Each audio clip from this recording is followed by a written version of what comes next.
Welcome to SSC वीर्स। आज हम लोग देखेंगे बीपीएससी एडीओ में जो जीएस पेपर हुआ है सेकंड शिफ्ट में। ठीक है, शिफ्ट सेकंड में। और देखेंगे कैसा लेवल पूछा गया है। क्वेश्चन तो बहुत ही लेंदी था, ठीक है, बहुत ही फैक्चुअल भी था। फिर भी हम लोग देखेंगे, जो जो एग्ज़ाम देकर आ गए हैं आंसर मिलाना चाहते हैं तो आप लोग मिला लें। ठीक है, थोड़ा सा मैं एक्सप्लेनेशन साथ में देते चलूँगा ताकि आप लोग को आइडिया भी लग जाए किस लेवल पे पूछा गया है क्वेश्चन। ठीक है, तो ये जो आंसर है ये इसमें ये वाला क्वेश्चन फर्स्ट में आया है, तो ये तो जिनका सेट में ये फर्स्ट होगा वो तो आप लोग आसानी से मैच कर लेंगे, लेकिन जिनका नहीं होगा वो पेज बाय पेज देख लें। ठीक है, जिस पेज पे ये वाला क्वेश्चन होगा उससे इसके लगातार जो भी 5-6 क्वेश्चन होंगे आपका उसी पेज पे होगा, तो ये मिलाने में आपको आसानी होगा। ठीक है, फर्स्ट क्वेश्चन ये देख लें, जिस पेज पे हो लगातार उस पेज पे होगा, फिर कहीं और आपका पेज शिफ्टेड होगा। ठीक है, चलिए तो हम लोग जो सबसे पहले एनालिसिस देख लेते हैं। सबसे ज़्यादा जो क्वेश्चन पूछा गया है इस बार, पिछली बार में क्या था, साइंस और टेक्स से ज़्यादा पूछा गया था। इस बार तो क्वेश्चन नंबर 10 क्वेश्चन इसमें से माइनस कर दिया गया है, 10 क्वेश्चन कम कर दिया गया है। जियोग्राफी इन्वायरमेंट कमी है, 8 ही है। ठीक है, करेंट अफेयर बढ़ा दिया है भाई। पिछले वाले में करंट अफेयर 3 to 4 था, इस वाले में देखिए कितना बढ़ा दिया, 25 क्वेश्चन बढ़ा दिया। पॉलिटी का वेटेज बढ़ा दिया, पॉलिटी का वेटेज बढ़ गया। मॉडर्न हिस्ट्री तो लगभग सिमिलर है, इकोनॉमिक एंड एग्रीकल्चर सिमिलर है। ठीक है, साइंस एंड टेक 10 क्वेश्चन इधर कम किया। ठीक है, और करंट अफेयर में इधर बढ़ा दिया है। ओके, बिहार जो स्पेशल था वो कम कर दिया है भाई, बिहार स्पेशल भी कम कर दिया गया है। चलिए तो क्वेश्चन नंबर 1 देखते हैं। द टैक्सोनॉमिकल क्लासिफिकेशन को क्रोनोलॉजिकल टाइम, क्रोनोलॉजिकल मीन्स क्या, टाइम से अरेंज करना है। ठीक है, सबसे पहले कौन सा हुआ इसमें हम लोग देखते हैं। अगर आपको इसमें से ये तो पूरा फैक्चुअल, ठीक है, याद होना बहुत ज़रूरी है, नहीं नहीं याद होगा आप लोग तुक्का भी नहीं मार पाएंगे। 5 स्टेटमेंट है। ठीक है, सबसे पहले देखिए इसमें कौन सा होगा। सबसे पहले हमारा इसमें लीनियस हो जाएगा, कैरोलस लीनियस। कैरोलस लीनियस क्या 1758 था। बेंथम एंड हुकर 1862 था, बेंथम हुकर 1862। और एंगलर क्या था 1887। ठीक है, विटेकर 1969, क्योंकि लेटेस्ट था ना, विटेकर का लेटेस्ट था, क्योंकि ये 5 क्लासिफिकेशन किंगडम का 5 क्लासिफिकेशन ये दिया था कौन, विटेकर। और लीनियस कितना था सेकंड, दो क्लासिफिकेशन वाला दिया था कैरोलस लीनियस। ये बहुत सबसे पुराना था और ये सबसे लेटेस्ट था। ठीक है, तो लीनियस वाला कहाँ है, 20 से स्टार्ट होगा। बी देखिए, ये वाला हो सकता है, ये वाला हो सकता है, तो हमारा कौन सा हो जाएगा, BC, ये 1758 हो जाएगा। और AGP system of flowering plant, ये कब हुआ था, ये 1998 में था। ये तो अलग ही है, ये दोनों डिवीजन था। सबसे पहले जो पुराना डिवीजन था वो 1758 था, 2 क्लासिफिकेशन वाला। और ये था 5 क्लास वाला, कौन, विटेकर का 5 किंगडम क्लासिफिकेशन। ठीक है, और ये 2 किंगडम क्लासिफिकेशन था लीनियस का। चलिए ये ऑप्शन नंबर ए हो जाएगा। ठीक है, अब देखिए, अब भाई ये तो देख के ही डर लग रहा है, इतना बड़ा बड़ा स्टेटमेंट 1 2 3, भाई कौन पढ़ेगा इतना। चलिए फिर भी देखते हैं।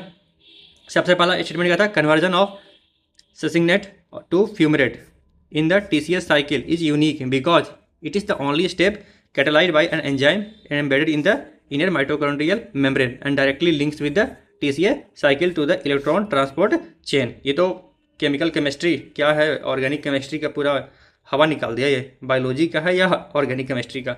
ठीक है, जो पहला स्टेटमेंट है हमारा इसमें क्या है, ये सही है। ठीक है, the conversion of succinate to fumarate in the TCA cycle is unique because it is the only step catalyzed by an enzyme embedded in the inner mitochondrial membrane and directly links the TCA cycle to the electron transport chain। ठीक है, TCA cycle को electron transport chain से जोड़ता है, और ये ऐसा है यूनिक है क्योंकि इसमें एक एंजाइम होता है माइटोकॉन्ड्रियल मेम्ब्रेन में। ठीक है, वो इनका जो कन्वर्जन है ससिंग टू फ्यूमरेट वो इजी बनाता है। दूसरा में है ऑक्सीडेटिव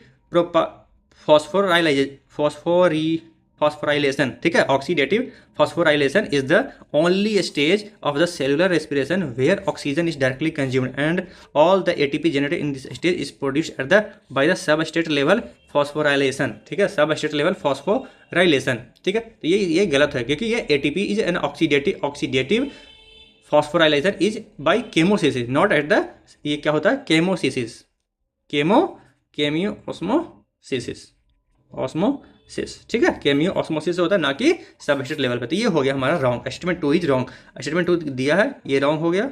ऑल स्टेटमेंट करिए, ये भी खत्म हो गया। हमारा कौन सा होगा, बी और सी हो जाएगा। थर्ड स्टेटमेंट देख लेते हैं। इन ग्लाइकोलाइसिस द एंजाइम, ये देख सुना लग रहा है, is allosterically inhibited by the high concentration of ATP and cited making it a key regulatory point for both glycolysis and TCA cycle। तो ये क्या, ये ऑप्शन हमारा सही है, स्टेटमेंट 3 है वो सही है। ठीक है, तो हमारा कौन सा हो जाएगा 1 और 3, तो ऑप्शन नंबर बी। चलिए अब देखते हैं the realise niche of an organism is. ठीक है, नीचे मीन्स क्या, जहाँ पे आसानी से अवेलेबल हो। ठीक है, मतलब जिसका इजी जो यहाँ जहाँ पे कोई चीज़ कुछ चीज़ कंफर्टेबल हो उसे बोलते हैं नीचे। The realise niche of an organism क्या होता है, द रियलाइज नीचे इज द एक्चुअल नीचे occupied by an organism in the nature consider the interaction like competition predation. ठीक है, जहाँ पे लोग एग्जिस्ट करते हैं, ग्रोथ करता है, और जहाँ पे नेचुरली एग्जिस्ट करता है। ठीक है, तो वहाँ पे बहुत सारे ऑर्गेनिज्म होगा, वहाँ पे कंपटीशन भी होगा, प्रीडेशन भी होगा, कुछ लोग दूसरे पे प्रीडेट करेंगे। It is a subset of क्या, फंडामेंटल नीचे। ठीक है, the realise niche of an organism is subset of fundamental नीचे। और इसका जो आंसर हो जाएगा life pattern that organism actually assumes. ठीक है, ये हो जाएगा एक्चुअली। रियलाइज नीचे से मीन्स क्या, जो एक्चुअली में एज्यूम कर ले। एक्चुअली क्या, जैसे फंडामेंटल नीचे है, ठीक है, उसमें कुछ लोग रह रहे हैं, तो वो एक्चुअली में क्या, कौन सा पैटर्न एज्यूम किया है, कंपटीशन वाला। ठीक है, कि किसी पे प्रेडेट कर रहा है, या वो किसी का फूड बन रहा है, या किसी को वो भोजन बना रहा है, खुद किसी का भोजन कर रहा है। दैट इज, तो कौन सा रोल अपनाता है, कौन सा रोल वो रियलाइज करता है, that is realise niche of an organism. तो उसका मतलब क्या है, the life pattern that actually assumes. ठीक है, तो ऑप्शन नंबर ए हो जाएगा इसका। If we shine green light on a tree the tree will, अगर हम लोग ग्रीन लाइट ट्री पे फोकस करेंगे तो क्या होगा, ग्रीन लाइट क्या होगा, अपीयर डार्कर। ठीक है, इसमें क्या होता है, क्लोरोफिल होता है जो रिफ्लेक्ट करेगा क्या, ग्रीन लाइट को, and observe the red and blue. When illuminated with the green light there is a less total reflected light compare to the white light. ठीक है, जो वाइट लाइट के कंपेयर में बहुत ही कम, तो द ट्री, जो tree कैसा अपीयर होगा, डार्कर। ठीक है, ऑप्शन नंबर बी। उसके बाद हमारा क्या है, the Z scheme of photosynthesis. ये तो भाई पता नहीं कहाँ से पूछ दिया, electron flow combination are not correct. ये तो बीपीएससी ही मालिक है, कहाँ कहाँ से साइंस का क्वेश्चन ला रहे हैं। इसमें जो ऑप्शन है वो 1 और 4 इनकरेक्ट है। ठीक है, 1 और 4 इनकरेक्ट है, पूछा क्या है, नॉट करेक्ट, 1 और 4 इनकरेक्ट है। ठीक है, जो इलेक्ट्रॉन फ्लो होगा वो P6080 से PQ1 PQB site B6F and PC and P700। ये क्या है, first is a wrong order है। ठीक है, फर्स्ट रॉन्ग ऑर्डर है, और फोर्थ भी रॉन्ग ऑर्डर है, तो ऑप्शन नंबर बी हो जाएगा। ठीक है, उसके बाद देखते हैं the given below are 2 statements assertion. क्या है, असर्शन रीजन। अब देखते हैं भाई, the sieve tube element in phloem are living cells but lack nuclear at the, ये तो भाई चलो लूसेंट से बन जाएगा, ये तो लूसेंट पे दिया हुआ है। ठीक है, तो इसका जो आंसर हो जाएगा कौन सा हो जाएगा, ए जो है वो करेक्ट है, क्योंकि जो सीव ट्यूब जो फ्लोएम होता है वो लिविंग सेल्स होता है, और न्यूक्लियर मैच्योरिटी होने पर न्यूक्लियर नहीं रहता। ठीक है, तो ये तो ऑप्शन असर्शन सही है, फर्स्ट इज ट्रू। ठीक है, अभी नहीं देखेंगे, अभी आगे देखते हैं। The companion cell control the metabolic activity of sieve tube. Companion cells जो भी मेटाबॉलिक एक्टिविटी से सीव ट्यूब का, वो कौन कंट्रोल करता है, कंपेनियन सेल्स। ठीक है, और element through occluding junction ensuring the continuous pressure gradient necessary for flowing loading and unloading of sugars. तो ये सही है गलत है बताइए। Companion cells control the metabolic activities, तो ये हमारा क्या जो रीजन है वो गलत है। क्यों, कंपेनियन सेल्स कनेक्ट भैया क्या होता है, सैल्मोडेस्माटा। ठीक है, नॉट ऑक्लूडिंग जंक्शन। ठीक है, ये थ्रो ऑक्लूडिंग जंक्शन है, ये नहीं होता है, ये जो है ये नहीं होता, ऑक्लूडिंग जंक्शन नहीं होता है। ये किसके थ्रू होता है, वाया सैल्मोडेस्माटा, इसके थ्रू कनेक्ट होता है, इसलिए ये गलत हो गया। तो बस ये हमारा ये इनकरेक्ट हो गया, तो ऑप्शन नंबर बी सही हो गया। भाई बहुत टफ पूछा है साइंस, हवा नहीं लग रहा है। उसके बाद असर्शन और रीजन कट ऑफ कमेगा, क्योंकि साइंस बहुत टफ कर दिया है इसमें। तो empty DNA haplo groups M31 और M32 इसमें ऑब्जर्व किया जाता है on great Andamanese population represent ancient material lineages. ये एंशियंट, ये क्या है, एंशियंट कनेक्शन करने के लिए, और that have undergone in Situ evolution in the Andaman island isolated since the initial out of Africa coastal migration approximately 50 to 60,000 year ago. अब ये बोल रहा है जो एम्प्टी DNA है वो जो उसका जो हैप्लो ग्रुप है M31 और M32, वो किस में और ऑब्जर्व किया जाता है, अंडमानिस में, ठीक है, अंडमानिस में। और वो रिप्रेजेंट करता है कि ancient maternal lineage that have undergone इन सिटू, मतलब उसका एवोल्यूशन हुआ है उसी एरिया के इनसाइड में एवोल्यूशन हुआ है, ठीक है, अंडमान आइलैंड पे। और isolated since the out of Africa coastal migration, और ये जो कब से आइसोलेटेड है, 50 से 70,000 ईयर एगो से, ठीक है। ये M31 M32 दोनों को बता रहा है कि वो एंशियंट मैटरनल लीनिजेस है, और वो जो उसका एवोल्यूशन हुआ है वो उसी एरिया में हुआ है। और जो अफ्रीका वाला से है ना, वो 50-70 हज़ार ईयर एगो उस समय से ही दोनों अलग हो रखे हैं, ठीक है। पता नहीं भाई अब साइंस में इसको कहाँ से ले आए हैं, ये करंट अफेयर में होगा तो करंट अफेयर में लाए होंगे, ठीक है। अंडमान न्यूज में था, जहाँ वहाँ पे डेवलपमेंट हो रहा है बहुत सारा, multi modal logistic parks, ports बन रहे हैं, रेलवे लाइंस बन रहे हैं, सब कुछ बन रहा है, तो मे बी करंट अफेयर से कनेक्ट करके ये दिया होगा, ठीक है। तो ये जो असर्सन है वो क्या है, ये सही है। The complete mtDNA sequencing revealed that the coding region mutations defining M31 and M do not overlap with those of Indian, East Asian, Oceanic hallograph MNR and surveys cover over 6500 island. India mtDNA sequencing confirm the basis of these specific mutations, indicating phylogenetic independence driven by genetic drift in small isolated populations, ठीक है। तो क्या था 4 line, मुझे भी नहीं समझ में आया, आप लोग को भी समझ में नहीं आएगा, इतना टफ पूछा है, आई डोंट नो कहाँ कहाँ से ये ले आए हैं। स्किप करने वाला ऑप्शन था ये।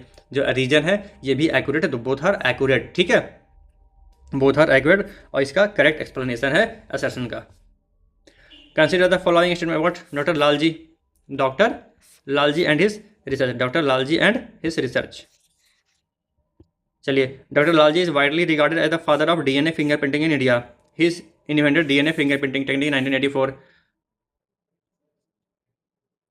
DNA फिंगरप्रिंटिंग के बारे में पूछा गया। जो पहला है, लालजी क्या है, फादर ऑफ DNA थे, ये तो सही है। ही इंडिपेंडेंटली इन्वेंटेड DNA फिंगरप्रिंटिंग, वो गलत है। इंडिपेंडेंटली नहीं इन्वेंट किए थे, उनके साथ और भी लोग किए थे, ठीक है। कौन था वो, एलेक जेफरी, ठीक है। तो ये साथ में किया था, अकेले तो नहीं किया था। दूसरा तो रॉन्ग हो गया, दूसरा वाला एलिमिनेट करिए। अच्छा ऐसे दिया है ना, और UPSC टाइप का दे दिया है option. His research extensively applied DNA fingerprint to wild life conservation and ancestry studies, ठीक है। तो ये भी सही है, और ऑप्शन नंबर 1 और 3 सही हो गया, तो ओनली 2। चलिए, क्वेश्चन नंबर 9। इन 2022 में सेप्टो Svante Paabo was award Nobel prize in physiology in medicine. 2022 का नोबेल प्राइज पूछ दिया भाई। For his ground breaking work in the, कौन से एरिया में से नोबेल प्राइज मिला था, किसे, सवांते पाएबो को किस एरिया में मिला था, मेडिसिन में मिला था। मेडिसिन में क्या था एरिया उनका, कौन सा रिसर्च था उसका, option number A, discoveries concerning the genomic extinct hominins and human evolution के बारे में था, ठीक है। क्वेश्चन नंबर 10 आ गया। Read the following assertion and reason. Assertion reason फिर से पूछ दिया है भाई। चलिए, तो in eukaryotic cells the majority of ATP produce during the aerobic respiration is generated through oxidative phosphorylation in the mitochondria. ये तो सही है, ठीक है। Oxidative phosphorylation relies on a proton gradient across the inner mitochondrial membrane established by the electron transport chain and which drives ATP synthesis by the कीमोऑस्मोसिस से होता है। ये भी सही है, ठीक है, ये भी सही है। और ये सही, इसका एक्सप्लेनेशन सही, इसी से रिलेटेड दूसरा क्वेश्चन था पीछे, जो फॉस्फोराइलेशन था, ठीक है, माइटोकॉन्ड्रिया में होता है ऑक्सीडेटिव फॉस्फोराइलेशन, ओके। तो ऑप्शन नंबर इसका हो जाएगा डी। चलिए, मैच द फॉलोइंग है की aspect of 2019 Rakhi Garhi DNA study. भाई DNA से कितना क्वेश्चन पूछेगा ये, जेनेटिक्स से ही पूछेगा क्या सिर्फ। और लिस्ट 1 देखिए, लिस्ट 1 लिस्ट 2। सबसे पहले ये क्या है, source of ancient DNA sample, Rakhigarhi के बारे में पूछ रहा है, ठीक है, राखी गढ़ी के बारे में पूछ रहा है, उसका स्टडी के बारे में। चलिए, source of ancient DNA sample, source of ancient DNA sample. तो source of ancient DNA sample क्या था। अच्छा चलिए, एक source of ancient DNA sample हो गया, दूसरा में primary ancestry components identified, C में notably absent ancestry in the IBC individual broader genetic implication of modern Indians, ठीक है, ये डी हो गया। A mixture of ancient Iranian related farmer herders ancient ancestral south Indians, a SI steppe pastoralist Indo American migration skeletal remains of women from the 2025 Rakhigarh. ये देखिए, source of ancient DNA sample, जो DNA sample था वो कहाँ, अब राखीगढ़ी के बारे में बता रहा है तो क्या ये स्टेपी आएगा क्या, नहीं ये राखीगढ़ी से आएगा। तो इसका जो आंसर क्या हो जाएगा, सबसे पहले मैच करिए, सोर्स ऑफ डीएनए और इसका जो हो जाएगा वो कहाँ गया, 3, स्केलेटल वुमेन फ्रॉम राखीगढ़। ए का 3 होना चाहिए, ए का 3 भाई एक ही में दिया है, तो ऑप्शन नंबर डी। चलिए ये तो ऐसे मार लिए, अगर किसी को और कुछ पता होगा तो आप लोग उससे मैच कर लीजिएगा, ठीक है। A3 B1 C2 D4। Forensic analysis of 282 skeletons unearthed from abandoned well in the Punjab 2014 primarily confirmed their identity as Indian soldiers from 1857 सिपाही म्यूटनी थ्रो विच की कंबाइंड, किस एविडेंस से वो आइडेंटिफाई किए थे 282 जो स्केलेटन मिला है वो 1857 जो इंडियन सोल्जर सिपाही म्यूटनी है उसमें मारे गए थे, ठीक है। वो कैसे, ठीक है, फोरेंसिक एनालिसिस क्या बोलता है, कैसे कंफर्म करता है, ठीक है, क्या एविडेंस था उसका, क्या एविडेंस था, ठीक है। तो 4 ऑप्शन है उसमें से हमें देखना है।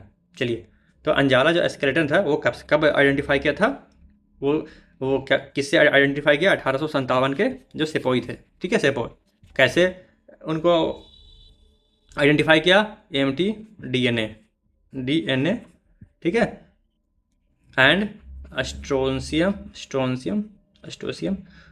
आइसोटोप से, ठीक है। तो माइटोकॉन्ड्रियल डीएनए हो गया, empty DNO, that is mitochondrial empty DNO बोलते हैं, हेलो ग्रुप्स एंड स्ट्रोंसियम आइसोटोप। ये ऑप्शन नंबर 20 सही है, ठीक है। अब बताइए, अब इसमें आपको पता है तो पता है, नहीं पता तो नहीं पता, दैट्स इट। कुछ लोग तो रेडियो कार्बन डेटिंग भी मांगे क्योंकि कन्फ्यूजन हो जाता है। Cranial measurement, carbon isotope, generally लोग ऐसे टिक कर देंगे, लेकिन ऑप्शन का है इसका बी है। The correct order of great lakes of America कौन सा है भाई, ये होम्स वाला, HOLMES, होम्स, ऐसे याद करते इसे, ठीक है। 5-6 लेक्स हैं वहाँ अमेरिका में, तो इसे कैसे अरेंज करना है भाई। The correct order of location of America from coast to the interior, अब भाई किस कोस्ट से, ये तो बताओ, किस कोस्ट से पूछ रहे हो आप लोग। तो ये क्या, ओंटारियो, होम्स, ठीक है, इतने सारे ये लेक्स हैं। अब पूछा है कोस्ट टू द इंटीरियर, ठीक है। तो वो हमारा कैसे होता है, ओंटारियो, ठीक है, Ontario, Erie, Huron and Michigan, ठीक है, ये वाला सही ऑप्शन नंबर सी। चलिए, which of the following is not correctly match, कौन सही से मैच नहीं है, नॉर्वे, ओस्लो, ये तो भाई सही है ना। कनाडा का ओटावा होता है ना, ओटावा, दैट इज मॉन्ट्रियल दिया है, that is Ottawa. Option number C, दो तो होगा भाई, 2 तो होगा। ठीक, ऑस्ट्रेलिया कनाडा सही है, ऑस्ट्रेलिया का कैप्टन, ये गलत है, ऑस्ट्रेलिया का कैप्टन नहीं हो जाएगा, इसका क्या होगा, प्रीटोरिया होता है इसका, ठीक है। तो ऑप्शन नंबर 2 और 4, ऑप्शन नंबर बी सही है। लिस्ट 1 फिर match of the following, destination है, destination and rank by value. चलिए,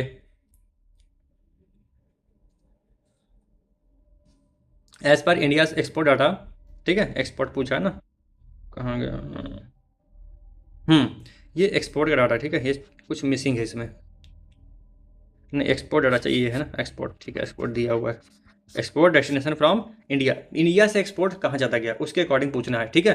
एज पर इंडिया एक्सपोर्ट डाटा, तो सबसे ज़्यादा एक्सपोर्ट इंडिया कहाँ किया, वो किया है इंडिया, किया कहाँ, इंडिया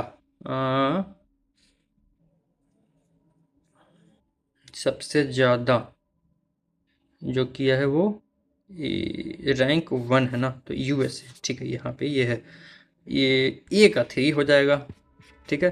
फिर उसके बाद चाइना है, बी का 1, चाइना बी का 1, ए का 3 बी का 1, देखिए ए का 3 बी का 1, तो ऑप्शन ये सही है, ठीक है। उसके बाद कौन सा है, सी का 4 है, नीदरलैंड है, फिर उसके बाद UAE है, ओके।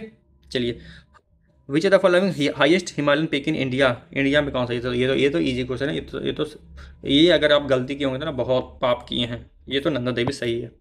चलिए, जो K2 है वो कहाँ है, वो POK में है, अनडिस्प्यूटेड इंडिया में, डिस्प्यूटेड इंडिया में, मतलब वो POK में है, तो इसे हम लोग नहीं मारेंगे, वैसे अगर POK हम लोग ले लें तो हाईएस्ट वो हो जाएगा। चलिए, अब नेक्स्ट देखते हैं, which are the following is not, सबसे पहले हाईलाइट करिए नॉट, अब नॉट करेक्ट, देहांग दिबांग, ये सही है गलत है बताइए,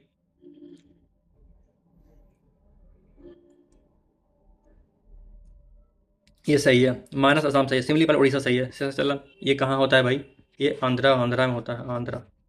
ये गलत दिया है भाई, ऑप्शन नंबर डी।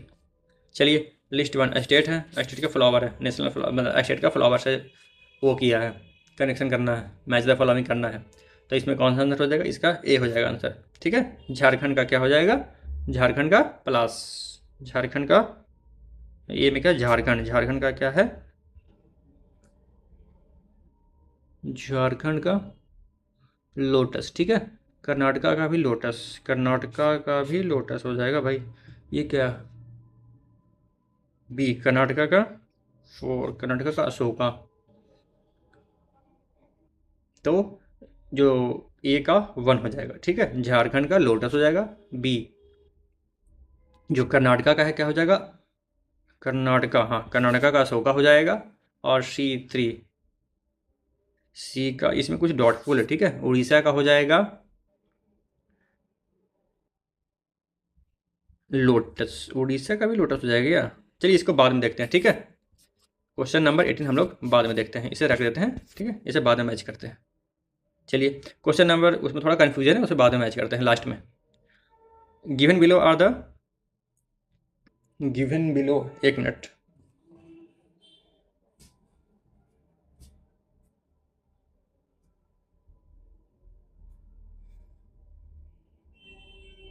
हाँ, गिवन बिलो टू स्टेटमेंट है, मेक इन इंडिया, असर्शन और रीजन।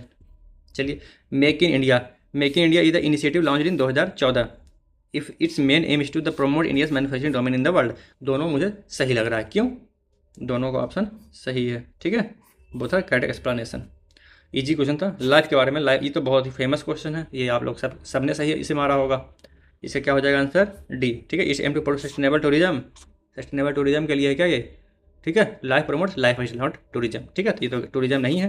तो it taking tourism to the Indian villages, नहीं, ये लाइफ स्टाइल के बारे में, mission lifestyle for environment, option number A. ठीक है, डी और सही हो जाएगा। Food crops in order importance of area cultivated in the Bihar, क्या इंपॉर्टेंस है? ठीक है, सबसे पहले हमारा जो इंपॉर्टेंस है क्या है? पैडी का है। चलिए, paddy, wheat, maize and pulses, option number C. Which of the following statement about the floods in the Bihar are correct. Bihar में तो फ्लड हर साल आता है, उसके बारे में क्या बताया गया है, क्या सही है, ये देखना है। जो भी Bihar is basically plain area, ये तो सही है। Major rivers in the Bihar are along with catchment in the mountains, along with catchment in the mountains। ठीक है, ये तो सही है, क्योंकि माउंटेन से जो बाढ़ आती है, कोसी, नेपाल नेपाल सब पूरा भर जाता है, भर जाता है। ठीक है, जैसे कोसी और गंडक हो गया, सब हिमालयन रिवर, हिमालयन माउंटेन्स है विथ लार्ज कैचमेंट। ठीक है, and economically backward, economically backward होगा ही, तो ऑप्शन नंबर तीनों सही है। ठीक है, ऑप्शन नंबर सी। चलिए, the ancient evidence of silver in the India is found in the ancient evidence of silver, ancient evidence of silver in India is found in the, जो कहाँ found, कहाँ इसे पाया जाता है, कहाँ एविडेंस मिलता है इसका? ये मिलता है हमारा क्या? हड़प्पन कल्चर में, हड़प्पन कल्चर में मिलता है सिल्वर का। फोर्थ बुद्धिस्ट काउंसिल कहाँ हुआ था भाई? ये तो इजी पूछ दिया है। ठीक है, और क्या पूछा? During the region, during the reign of, किस राजा के दौरान हुआ था, किसके शासनकाल में हुआ था? तो इसका क्या हुआ था? कनिष्का। कुंडलवन, कुंडलवन कहाँ हुआ था? कुंडलवन कश्मीर, कुंडलवन कश्मीर। ठीक है, कब हुआ था? 78 में हुआ था शायद, 78 AD में। चलिए, चांद Pradyot was the ruler of which ancient Republic. ये भी इजी क्वेश्चन पूछ दिया है, इसका आंसर हो जाए क्या? अवंती। उसके बाद which religion had Rashtrakuta protection, Rashtrakuta को कौन प्रोटेक्ट करता था? कौन सा रिलीजन, किसके, कौन से रिलीजन के अंडर में ये आता था? कौन सा रिलीजन फॉलो करता था? कुछ भी आप लोग बना सकते हैं, ये है जैन। इन विच रीजन रेन Mongols were seen on the bank of Indus river for the first time. उस समय कौन था राजा? वो था इल्तुमिश। ठीक है, इल्तुमिश था।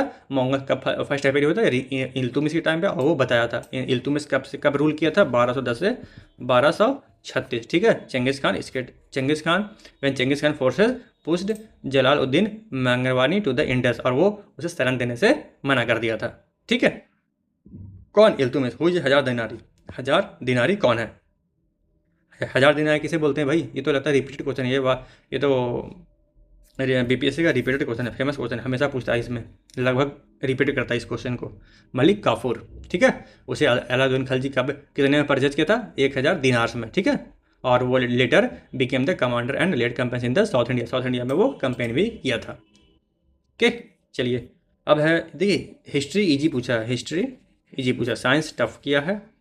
साइंस 20 क्वेश्चन पूछा है बट वो टफ पूछा है, ठीक है, टफ पूछा है। हिस्ट्री इजी है, history is on easier side. चलिए अब क्या पूछा है, गुजरी महल, हु बिल्ट गुजरी महल। गुजरी महल किसने बनाया है, उसे बनाया मान सिंह ने, ठीक है। मान सिंह कौन था, तोमर डायनेस्टी का था, तोमर डायनेस्टी, राजा मान सिंह। कब बनाया था, 15th सेंचुरी में। और किसके लिए बनाया था, क्वीन मृगनयनी, मृगनयनी। भाई इन लोग रानियों के लिए तो बनाते हैं। अब क्या है वो, आर्कियोलॉजिकल म्यूजियम है, आर्कियोलॉजिकल म्यूजियम है, म्यूजियम, ठीक है, Raja Man Singh. Next, who which Mughal empire इन्होंने द नेम ऑफ रंगीला। भाई मोहम्मद शाह रंगीला। ये तो बहुत ही क्वेश्चन पता, इसे किसी ने गलती किया तो भाई बड़ा पाप की हो तुमने। कुका मूवमेंट कौन ऑर्गेनाइज किया था, कुका मूवमेंट किसने ऑर्गेनाइज किया था भाई, कुका मूवमेंट ऑर्गेनाइज बाई गुरु राम सिंह, ठीक है। कब, कहाँ, पंजाब में, पंजाब में, और 1860 में। ये क्या था, सोशियो रिलीजियस, सोशियो रिलीजियस। चलिए अब हम लोग नेक्स्ट देखते हैं, पागलपंथी रिपब्लिक। भाई इतना इजी क्वेश्चन पूछ दिया साइंस हिस्ट्री में, ठीक है, बैलेंस कर रहा है पेपर, ठीक है। पागलपंथी रिबेलियन कब हुआ था भाई, पहले बताओ कब हुआ था। 1825 से 1833 में। कौन लीड किया था भाई, इट वाज लेड बाई हुम, इट वाज लेड बाई गोरास, ठीक है। एंड प्राइमरी रिबेलियन कौन किया था, गोरास, ठीक है। कौन सा ट्राइब है ये, हजोंग ट्राइब, हजोंग ट्राइब्स। कहाँ है ये, बंगाल और असम के साइड में, बंगाल और असम के साइड में, ठीक है। Option number B, rebellion of Garos, okay. Led by कौन, कौन लेड किया था, टीपू। चलिए हम लोग देखते हैं नेक्स्ट, हाँ, स्वदेश वाहिनी। स्वदेश वाहिनी को कौन एडिट किया था, स्वदेश वाहिनी को किसने एडिट किया, ये क्या था, मलयालम लैंग्वेज का था, अरे यार मलयालम लैंग्वेज में था, मलयालम, एडिटेड बाय पिल्लाई, किसना, पिल्लाई, 1878 से 1916, ठीक है। चलिए, which year, in which year was the native marriage act was passed. Native marriage act का पास हुआ था, प्योरली फैक्ट, 1872। कौन इसे पास किया था, लॉर्ड मायो, लॉर्ड मायो, ठीक है। इसे स्पेशल मैरिज एक्ट भी बोलते हैं, स्पेशल मैरिज एक्ट। चलिए, गदर पार्टी, अरे भाई बहुत इजी क्वेश्चन, गदर पार्टी, ऑप्शन नंबर बी। अब बताइए किसने गदर पार्टी कौन स्टैब्लिश किया था, यूएसए, यूएसए में कहाँ, San Francisco, San Francisco in USA.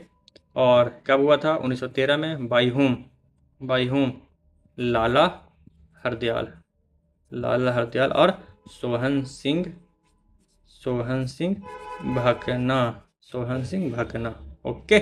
चलिए, और सोहन सिंह भगना हो गया, और गदर न्यूज़पेपर, गदर न्यूज़पेपर भी, न्यूज़पेपर भी स्टेब्लिश। हाँ अब देखिए दूसरा, the ancient university of Vikramshila was founded by which, अरे भाई ये भी इजी क्वेश्चन पूछा है। ऑप्शन नंबर कौन, धर्मपाला, ठीक है। कौन फाउंड किया था, धर्मपाला, 783 टू 820 AD, 820 AD, ठीक है। पाला डायनेस्टी कहाँ है, भागलपुर, भागलपुर इन बिहार, भागलपुर इन बिहार।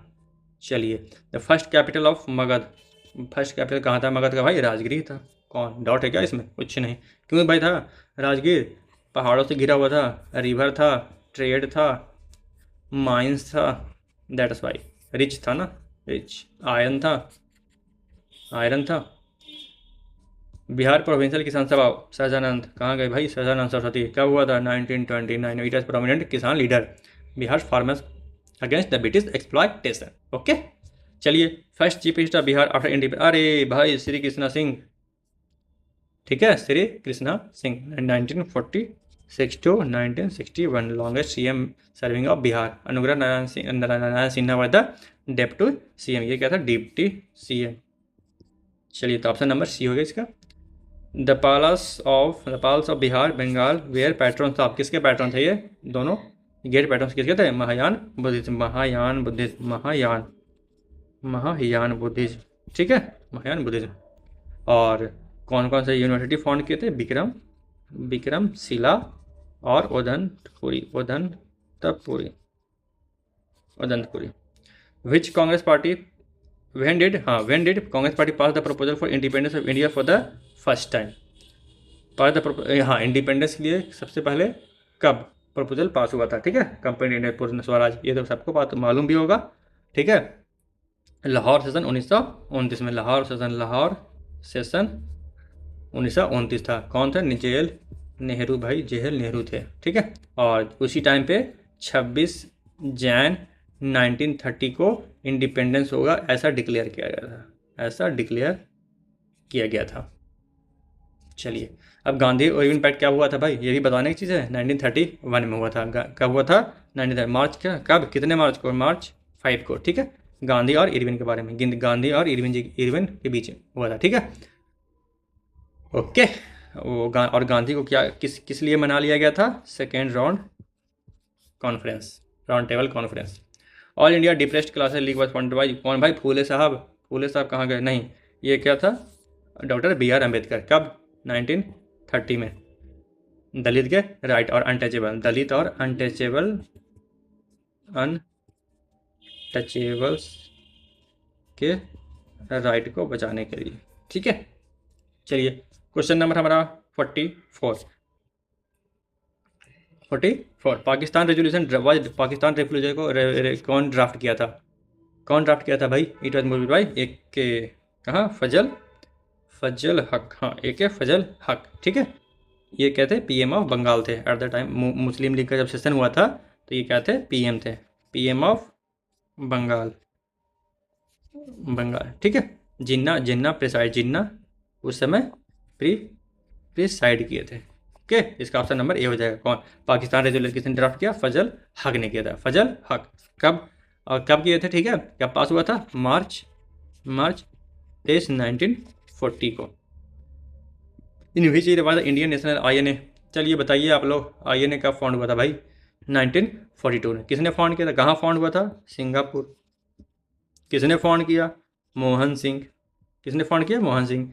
इट वाज लेटर, और उसके बाद मोहन सिंह ने बाद में 1943 में SC बोस साहब को कमान सौंप दिया कि आप अपना संभालिए। चलिए, हुआ the prime minister of England when the India अब ये कौन थे बताओ जल्दी से? क्लेमेंट एटली। चलिए, कौन किस पार्टी से? ये बताइए किस पार्टी से? लेबर पार्टी थे। इंडियन इंडिपेंडेंस एक्ट कब फोर्स में आया था? इंडियन इंडिपेंडेंस एक्ट 1947 कब फोर्स में आया था? ये आया था फोर्स में 18 जुलाई 1947 में। ठीक है, नहीं 1800, हाँ, केम इनटू फोर्स पूछा है। ठीक है, 18, ये तो इसमें एसेंट मिला था। एसेंट कहाँ से मिला था? रॉयल एसेंट मीन्स वहाँ के रानी का एसेंट मिला था 18 जुलाई 1947। और फोर्स में कब आया था? फोर्स में कब आया था भाई? ये फोर्स में आया था 15 अगस्त 1947 को। फोर्स में आया था 15 अगस्त 1947 में। और it was enacted by the British parliament on July 18 अगस्त 1947। ठीक है, अब इसमें क्या पूछा है? The Indian independence act 1947 came into force on. ये तो अगर 15 अगस्त 1947 ही होना चाहिए, लेकिन इसमें ऑप्शन में दिया नहीं है। ठीक है, लेकिन हाँ, जो ब्रिटिश ने इनेक्ट किया था, मतलब उनका जो एक्ट बन गया था, मीन्स रॉयल एसेंट से एक्ट बना, वो बना था 18 जुलाई 1947 में। अब मे भी इसमें ऑब्जेक्शन भी लग सके, केम इनटू फोर्स पूछा है भाई, केम इनटू फोर्स तो 15 अगस्त 1947 को आया है। अब लेकिन इनेक्ट हुआ था, जो ब्रिटिश पार्लियामेंट का जो एसेंट हुआ था और रॉयल एसेंट मिला था, वो 18 जुलाई 1947 का है। मे भी इसमें ऑब्जेक्शन रेज हो सकता है, लेकिन ऑप्शन में 15 अगस्त 1947 है नहीं, और ये लगेगा क्या? 18 जुलाई 1947 क्योंकि इसमें इनेक्ट तो हुआ था। ठीक है, अगर ब्रिटिश पार्लियामेंट के अकॉर्डिंग देखें तो वो कब हुआ? 18 जुलाई। ठीक है, अगर इंडिया के अकॉर्डिंग देखें तो वो अपना 15 अगस्त को मनाए, 15 अगस्त 1947 को। What is the correct chronological sequence of the below? Chronological sequence, चलिए ये भी देखा जाए। Joint parliament committee on reform of electoral reforms, Goswami committee, सारा कुछ। अब देखें क्या लेवल दिया है। डायरेक्टली पूछ सकते थे गोस्वामी कमेटी किस रिफॉर्म से रिलेटेड है, लेकिन नहीं, सबका टाइमिंग, सबका क्रोनोलॉजिकल वे में पूछा है। ले भाई, चलो देखते हैं। ज्वाइंट पार्लियामेंट्री कमेटी सबसे पहले क्या था? 1971 में। ताराकुंडे कमेटी कब है? 1975 का। 1975 में है, और गोस्वामी कमेटी 1990 का है। ठीक है, ये क्या था, क्रिमिनलाइजेशन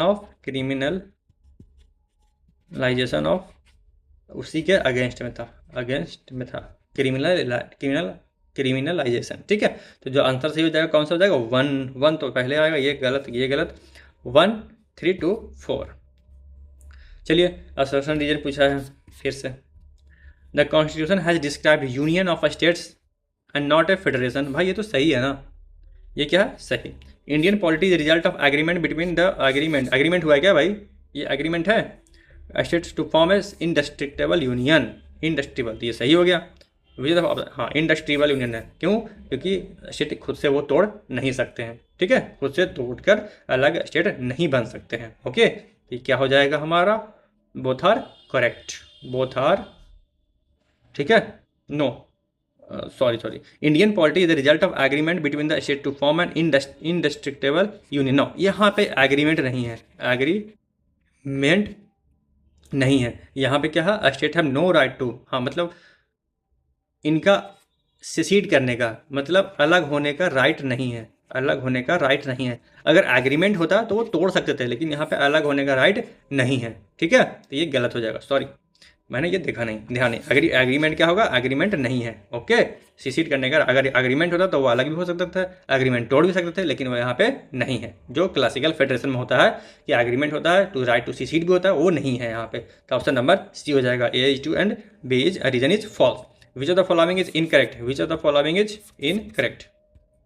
चलिए, the constitution does not contain any specific procedure for the selection and appointment of the chief minister. The constitution does not contain any specific, क्या कोई प्रोसीजर नहीं है क्या कोई भी प्रोसीजर नहीं है अपॉइंटमेंट ऑफ चीफ, नहीं, क्योंकि जो देखिए सब कैंडिडेट इंडिपेंडेंटली जीतता है, लेकिन कौन बनेगा वो स्पेसिफिक प्रोसीजर नहीं है। ठीक है, सीएम का अपॉइंटमेंट के लिए, तो यहाँ पे ये सही हो गया। दूसरा में, upon death of incumbent chief minister if the ruling party appoints a new leader then the governor has to appoint the new leader as the chief minister. ठीक है, ये भी सही है। अगर रूलिंग पार्टी फिर अपना चुनती है कोई लीडर तो वो उसे चीफ मिनिस्टर बनाएगा, कौन, गवर्नर। तो ऑप्शन यहाँ पे क्या हो जाएगा, अच्छा इनकरेक्ट पूछा है ना, इनकरेक्ट, ओहो set, the constitution does not contain any specific, हाँ तो ये क्या हो जाएगा, डज नॉट कंटेन प्रोसीजर, तो इसमें कंटेन करता है। ठीक है, the constitution does not contain any specific procedure for the selection and appointment of the, अच्छा इस चीफ मिनिस्टर का अपॉइंटमेंट है। ठीक है, तो वो तो आर्टिकल हमारा 163 एंड 164 में है। ठीक है, ये हमारा ये ऑप्शन जो 1 है वो करेक्ट है। अच्छा, ये इनकरेक्ट पूछा है, कौन सा इसमें स्टेटमेंट इनकरेक्ट है, मीन्स कौन सा गलत है। तो does not contain means contain करता है, कौन सा, आर्टिकल 163 और 164 तो कंटेन करता है, तो यहाँ पे ये भी सही है। तो ये क्या हो जाएगा, ये गलत, अरे भाई फिर से कन्फ्यूजन, इनकरेक्ट पूछा है। ठीक है, तो लेकिन ये वाला ऑप्शन करेक्ट है, तो ये इनकरेक्ट में नहीं आएगा, तो नाइदर 1 नाइदर 2 आएगा। ठीक है, नाइदर 1 नाइदर 2, क्योंकि the governor is bound by the convention to appoint the leader of the majority but neither is the, दोनों में से दोनों इनकरेक्ट नहीं है। ठीक है, दोनों में से दोनों इनकरेक्ट नहीं है। ओके, दोनों इनकरेक्ट नहीं है, तो ऑप्शन क्या हो जाएगा, बोथ। ठीक है, इसमें फिर से मैं बताता हूँ, constitution has no provision, no specific procedure for appointment of CM. ठीक है, कॉन्स्टिट्यूशन के पास no specific procedure for selection and appointment of chief minister. ठीक है, ये है क्या सही, हाँ भाई, ये बस इंडिपेंडेंटली चुनते हैं। ठीक है, आर्टिकल 163 164 में, ठीक है, उसके अकॉर्डिंग कोई स्पेसिफिक प्रोसीजर नहीं है सीएम का अपॉइंटमेंट के लिए। हाँ, जो मेजोरिटी पार्टी है, जिसका बहुमत मिला है, उसका जो भी लीडर है उससे चुन देता है गवर्नर। ठीक है, तो वो हो गया 163 164 के अकॉर्डिंग। तो ये वाला ऑप्शन सही है, मतलब ये स्टेटमेंट अपने आप में सही है, और पूछा है हमारा इनकरेक्ट में तो आएगा नहीं, तो नाइदर 1। अब दूसरा है, इनकम्बेंट का डेथ हो गया, if the ruling party has new leader then the governor has to appoint, तो ये भी ऑप्शन सही है, मीन्स आप ये स्टेटमेंट खुद में सही है, लेकिन पूछा क्या है, इनकरेक्ट वाला, नाइदर 1 नाइदर 2 हो जाएगा। ठीक है, चलिए, तो ऑप्शन नंबर ए हो जाएगा।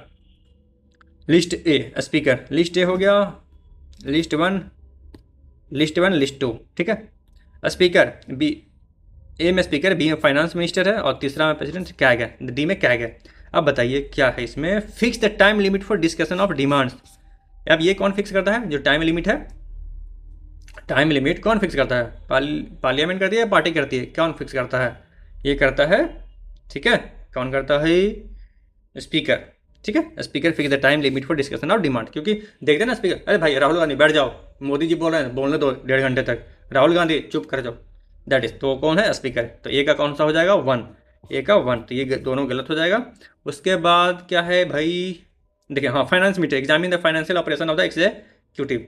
ये अब ये एग्जामिन कौन करता है? ये तो कैग करता है ना भाई। तो डी का टू किस में है? इसमें गलत है, ये वाला आंसर हो जाएगा। Which are the following probable पूछा है, प्रोबेबल कॉज। वर्ड को ध्यान में देखिएगा, इनइफेक्टिवनेस ऑफ द पीआरआई का, पीआरआई इनफेक्टिव है, ठीक है, उसका प्रोबेबल कॉज क्या है? उसका प्रोबेबल कॉज क्या है? तो सबसे पहले देखिए इसमें क्या दिखा, हाँ, अब प्रोबेबल कॉज क्या है। अब लेकिन इसमें 3 स्टेटमेंट दिया, इसमें से कौन सा करेक्ट है? The transfer of various government function like the provision of education, health, sanitation, water was not mandated by 73rd amendment act. पहला क्या है? जब इनफेक्टिवली प्रोबेबल कॉज क्या है? जो 73rd अमेंडमेंट है वो हेल्थ, एजुकेशन और इसके लिए प्रोविजन बनाने के लिए मैंडेटरी नहीं किया है 73rd amendment act. Transfer of function अगर मैंडेट करता तो होता, लेकिन मैंडेट नहीं किया, तो स्टेट पे डिपेंड करता है कि वो इसका पावर देगा या नहीं देगा, इसलिए ये ऑप्शन सही है। ठीक है, ये प्रोबेबल कॉज है। Like of finances of PRI, ये भी सही है, फाइनेंसेस देना चाहिए।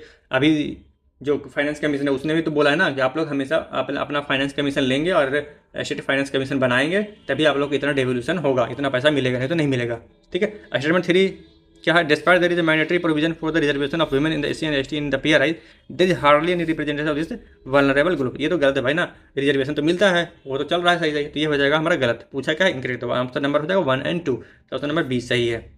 चलिए, consider the following bills in the state legislature, consider the following bills in the state legislature. ये bill passed by the state legislature, bill passing का प्रोसीजर है उसके बारे में पूछा है। A bill passed by the assembly but pending in the council, which lapse, अच्छा lapse के बारे में पूछा है, which of the bill will lapse. ठीक है, तो इसको आप लोग सेंट्रल से भी कंपेयर कर सकते हैं, ओनली ए बिल। ठीक है, इसमें क्या हो जाएगा?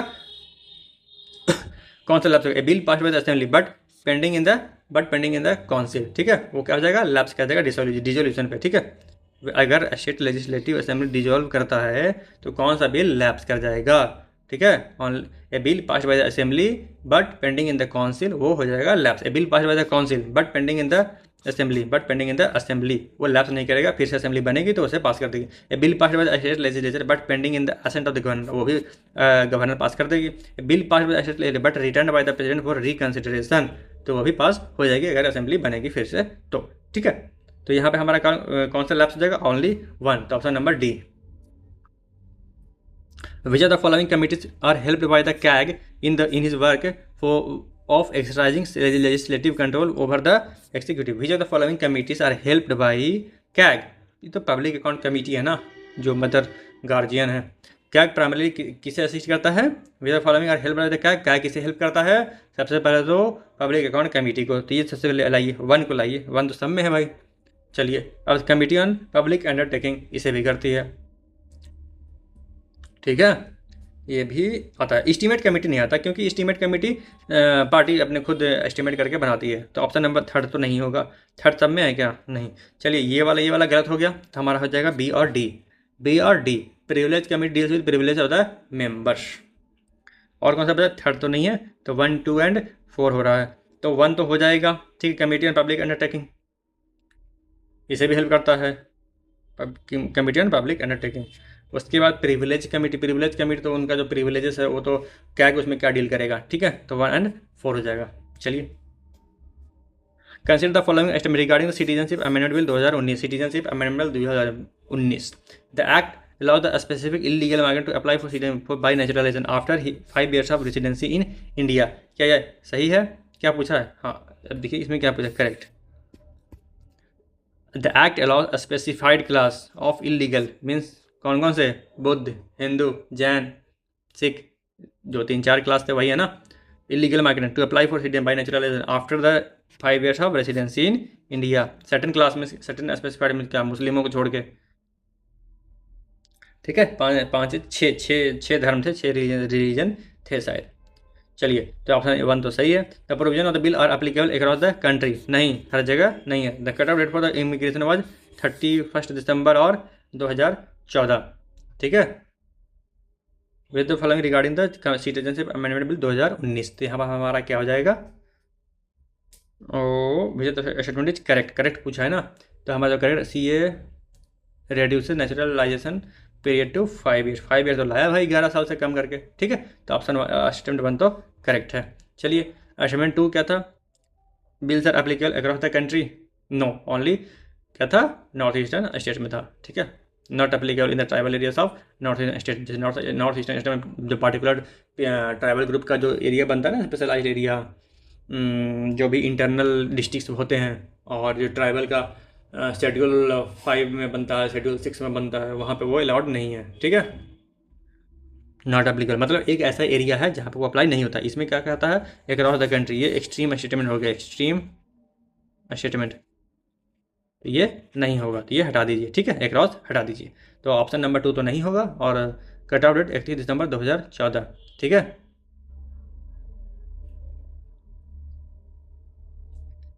तो हमारा इसमें, लेकिन ये तो सही है ना भाई, ये सही है।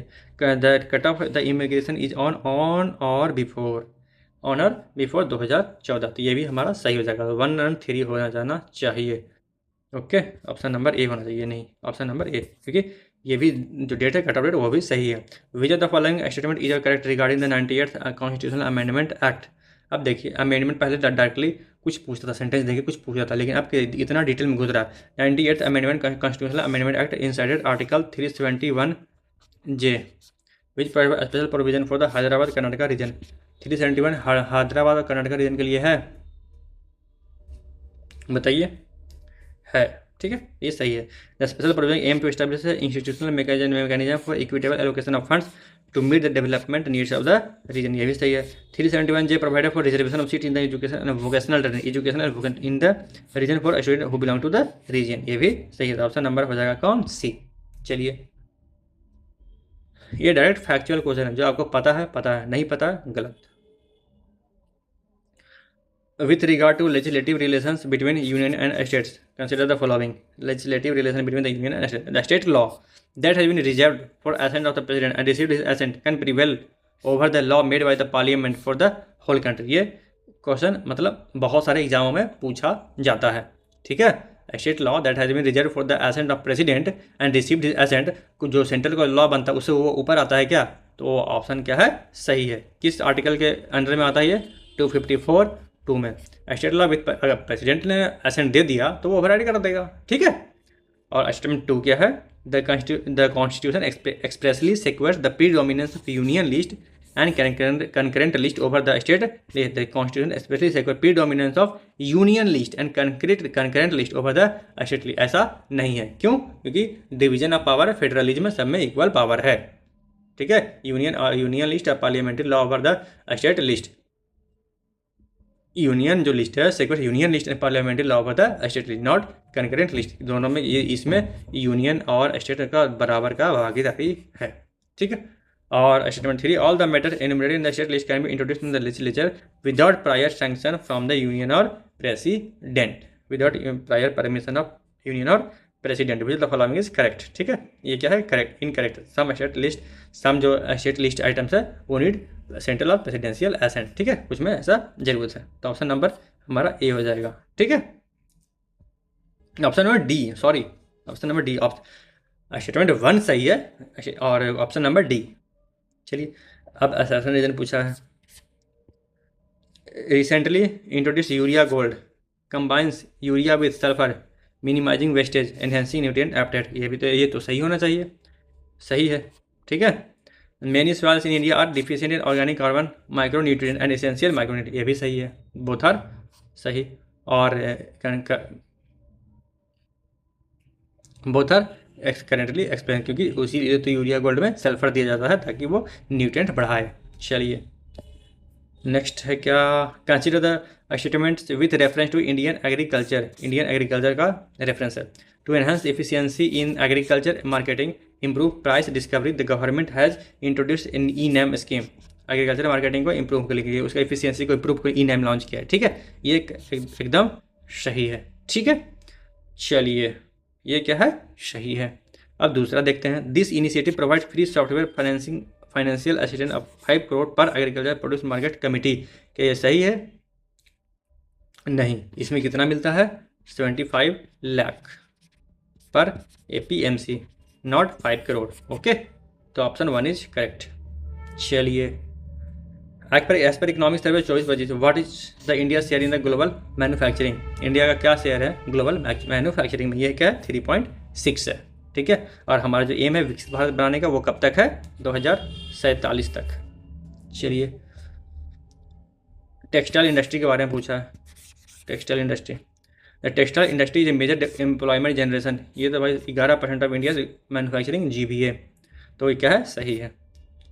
और India second largest, India is the 4th largest exporter of the textile. 4th largest है क्या? नहीं, ये सेकेंड है। ठीक है, तो ये क्या हो जाएगा? हमारा स्टेटमेंट गलत है, ये है सेकेंड। ठीक है, नॉट 4th नहीं है। India technical textile industry is rapidly growing, rank 5th। इसमें क्या रैंक 5th है? रैंक 5th है? नो, इसका जो रैंक है वो 4th है। ठीक है, 4th। Option number C। What is the rank of India in the global innovation index? क्या है रैंक भाई ग्लोबल इनोवेशन इंडेक्स इंडिया में 2025 में? कौन लॉन्च करता है? WPO, world intellectual property organization. और इसके जो आंसर क्या है? रैंकिंग 36 है। Option number B। चलिए, अब है the main focus of Viksit Bharat 2047 self reliance, employment generation, food security. ये तो सही होना चाहिए। ये क्या होना चाहिए? Which the following is true. ठीक है, क्या हमारा बता रहा है? विकसित भारत हम लोग डेवलप्ड बनेंगे, स्ट्रॉन्ग इकोनॉमी बनेंगे, इकोनॉमी। तो ये क्या है? एम्प्लॉयमेंट जनरेशन, फूड सिक्योरिटी, कुछ चीज़ें इसमें मिसमैच है। ठीक है, तो ये हमारा एस्टिमेट गलत हो जाएगा। Through national critical mission India is exploring 1200 cities ensure access to minerals essential for energy industry and defence. तो ये क्या है? हमारा 1200 साइट्स को एक्सप्लोर कर रहे हैं, क्या कर रहे हैं? ठीक है, option number only 2 is true. क्यों? इसमें तो डेवलप्ड गायब है, जो मेन है वही तो डेवलप्ड, वही तो गायब है। Which of the following state of India has become the first state in the world to become fully organic? कौन सा है भाई? सिक्किम है क्या? सिक्किम होना चाहिए। Option number C। ठीक है, क्या हुआ था ये? 2016 में। फर्टिलाइजर बैन है, फर्टिलाइजर बैन है। चलिए, उसके बाद हमारा क्या है? Which of the following statement are true regarding Bihar budget 2025-26? Revenue surplus होता है भाई, ये तो जनरली हम लोग का रेवेन्यू सरप्लस तो रहता ही है। चलिए, तो 2025-26 में क्या है? Revenue surplus 0.8। ठीक है, तो ये ऑप्शन हमारा सही हो जाएगा। ये किस में है? ये गलत। तो उसके बाद क्या है? Statement 2, 1% of GSDP is in 2015। अच्छा, ये 4 पॉइंट, ये उसी का है। Physical deficit of 25-26 3% of GSDP in the year 2024 to be 9.2% of GSDP। ये भाई गलत है, ये कहाँ से 9.2 ले आया? ठीक है, इट इज़ टू हाई। ठीक है, ये तो गलत है भाई। ऑप्शन नंबर 2 तो गलत है, ये तो कहीं भी हो गलत मार दो इसको, गलत। चलिए, ऑप्शन नंबर 1 3 सही। तो ये Bihar GSDP at current price less than the 1/3 of India's per capita GSDP। चलिए, in which of the following district Bihar government is being established centre of excellence for tea कहाँ होता है भाई? बताओ, टी का प्रोडक्शन कहाँ होता है जनरली? ये तो किशनगंज है। Holistic growth of tea sector, that is Kishanganj. Okay, उसके बाद हमारा है consider the following statement with regard to Sankalp Yojana of Bihar. संकल्प योजना ऑफ बिहार, द संकल्प योजना is a centrally sponsored scheme. संकल्प का फुल फॉर्म आप लोग बताइए, फुल फॉर्म क्या है? Full form and is funded by the world bank. World bank इसे फंड कर रहा है क्या? संकल्प का जो फुल फॉर्म है वो क्या है? Skills acquisition and knowledge for livelihood promotion. ये हो गया संकल्प का फुल फॉर्म। ठीक है, अब ये क्या है? वर्ल्ड बैंक से फंडेड है। यस, ये वर्ल्ड बैंक से फंडेड है, सेंट्रली स्पॉन्सर्ड स्कीम, सेंट्रल का भी भागीदारी है इसमें। यस, तो ऑप्शन नंबर 1 सही है। उसके बाद it has introduce innovative programs of increasing the productivity of agriculture in Bihar. Agriculture का प्रोडक्टिविटी बढ़ा रहा है। Both are correct. GST reform 2025 में lowering the GST address two challenges including the employment generation and GST rate कम किया गया, उससे क्या बूस्ट किया, सर्विसेज चीपर होगा, ठीक है, अफोर्डेबिलिटी होगा।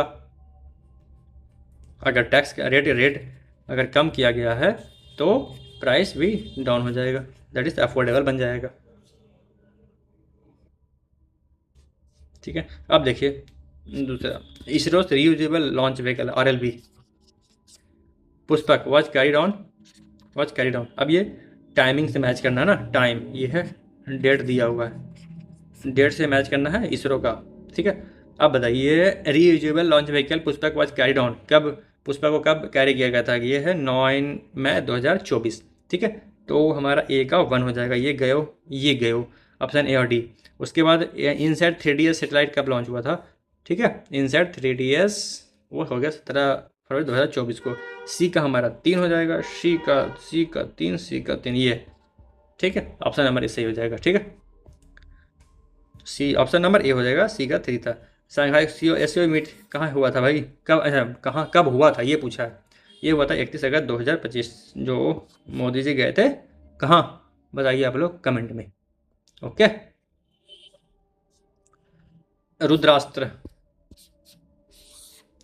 रुद्रास्त्र क्या है, longest freight train was launched in India. Rudrastra freight train था, और ट्रेन कितना था, 4.5 किलोमीटर लॉन्ग था, कंसिस्ट ऑफ 354 वैगन्स, दोनों आप बोथ आर करेक्ट। अब है हमारा, who was conferred the Dada Saheb Phalke award for lifetime contribution to the film industry by the president of India on 71st national film award ceremony held on 23 सितंबर 2025। Dada Saheb Phalke award किसे मिला है भाई, दादा साहब फाल्के अवार्ड हमारा मिला है एक्टर मोहन लाल को, ठीक है। तो option number C. Which of the following are the international space protection system IADC coordinates global space debris management, ये सही है। CSO 10 country partnership for responsible space behaviour, ये भी सही है। उसके बाद NMA test NavIC authentication to prevent spoofing, तो ये क्या है, नेविगेशन वैसे authentication is India specific not international, ठीक है, इसे एक्सक्लूड कर देता है, ओके। जो NMA है navigation message authentication is India specific, तो ये ऑल ओवर वर्ल्ड का तो काम नहीं करेगा, इंटरनेशनल स्पेस के बारे में काम नहीं करता है। तो ऑप्शन नंबर जो 3 है वो गलत है, तो हमारा कॉपस ऑप्शन नंबर 3 गलत है, 3 सब में है, 1 2 4 मारिए ऑप्शन नंबर सी। चलिए, in May 2025 which glacier of Nepal was declared, अच्छा ये तो फिर से रिपीट हो गया भाई, याला ग्लेशियर, ये तो फेमस है क्वेश्चन, ये BPSC प्री में पूछा है पिछले साल। उसके बाद which of the following pair is correctly matched, Spita Chandrachud, Amit Tripathi, Anupam Kher. अब ये क्या पूछा है, बुक्स है ना, बुक्स। अब हमें भाई कौन, ये तो सही है, वी तो करेक्टली मैच, बी तो करेक्टली मैच है। विथ रेफरेंस टू प्रधानमंत्री PMKVY सब मिशन फॉलोइंग सब मिशन, इसका सब मिशन कौन सा है, इसका सब मिशन है वो स्किल बेस्ड, ये भी सही है, ठीक है। प्रोमोटिंग सस्टेनेबल लिवलीहुड, ये भी है, स्किल देंगे फिर उसके बाद लिवलीहुड जनरेशन होगा। रेगुलर मॉनिटरी एंड रेगुलेशन, ये नहीं है। ट्रेनिंग इंफ्रा, ये भी सही है। तो 1 2 4 ऑप्शन नंबर बी। Arrange the following urban development programme schemes and act, क्या है, अरेंज द अर्बन, ठीक है, अरेंज करना है। अब क्रोनोलॉजिकल वे में ही अरेंज होगा, क्रोनोलॉजिकल ऑर्डर में। अब बताइए सबसे पहले कौन था, Jawaharlal Nehru urban renewal mission, मुझे लगता है इसमें जवाहरलाल नेहरू, ये तो पहले होना चाहिए, नेहरू के नाम से है, ठीक है, पुराना है। ये कब आया था, 2005 में, ठीक है। तो ये हम लोग मान देंगे, हाँ 2005 में आया था, और ये आया था 2013 में। अमरूद 2015 में है, 2015 में। और रियल एस्टेट वाला जो एक्ट है वो 2016 में। सबसे लेटेस्ट रेरा वाला आ जाएगा, तो 4 हो जाएगा लेटेस्ट वाला में, ऑप्शन नंबर सी। चलिए, कंट्री लेवल एंड क्या है, कैपिटल, कंट्री एंड कैपिटल पूछा है भाई, इजिप्ट का कह रहे हो, बी का 1 मारो फटाफट, गलत गलत गलत, ए मारो। चलिए, CP Radhakrishnan sworn in the vice president of the India in 12 सितंबर 2025, ठीक है। ये defeated India bloc candidate by margin of 452 votes, choose the most appropriate answer. ये तो 12 सितंबर, ये सही है स्टेटमेंट, ऑप्शन असर्शन तो सही है। उसके बाद 452 वोट से जीते हैं जीते हैं, तो ऑप्शन नंबर ए सही हो जाएगा। अच्छा, the national conference on women empowerment was inaugurated by Lok Sabha speaker Shri Om Birla on 14 September 2025। तो ये सही है। A day to day national conference parliamentary and legislative committee on empowerment women held by Tirupati city of Andhra Pradesh, ये भी सही है। ठीक है, ऑप्शन नंबर ए। चलिए अब क्वेश्चन नंबर हम लोग 81 पे। According people's linguistic survey of India, India है the second highest number of languages. Second highest है, यस। हमारे पास कितने लैंग्वेजेस हैं? 782, 840 प्लस लैंग्वेजेस। ठीक है, the number of language standard 80-40, ये भी सही है। चलिए, तो बोथ आर करेक्ट और करेक्ट एक्सप्लेनेशन भी है। Correct statement about the geothermal energy policy 2025, geothermal energy के बारे में पूछा गया है। Policy to tap India untapped, ये तो सही होगा। General standard, it is to accelerate India clean energy transition toward the net zero, ये भी है। It will encourage research innovation collaboration, ये भी सही है। ऑप्शन नंबर 1, 2 एंड 3 हो जाएगा। ठीक है, arrange the following electromagnetic radiation with the correct decreasing order of their increased frequency, decreasing frequency decrease। ठीक है, तो एनर्जी